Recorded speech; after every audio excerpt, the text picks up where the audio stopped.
Cuéntanos, ¿qué es lo que ofrecéis al cliente? Pues somos una empresa de autobuses que está en Alcira desde hace más de 35 años. Es una empresa familiar dirigida por mujeres y lo que trabajamos sobre todo lo que es transporte escolar, trabajamos con consellería, con los ayuntamientos, con IDEA, el Ayuntamiento de Alcira.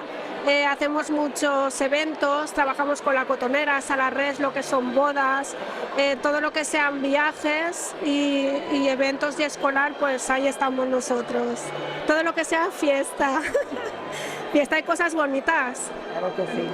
Claro que sí. Una empresa dirigida por mujeres. ¿Qué le ofrecéis al cliente como diferenciador, por decirlo de alguna manera, para que vaya a vosotras?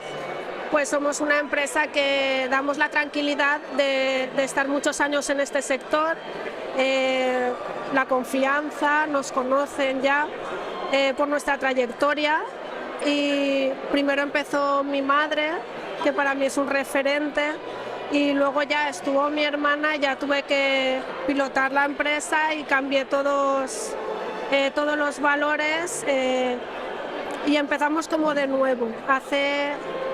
Desde el 2018 que vino la pandemia y todo, pero bueno, intentamos cambiar y como modernizar la empresa.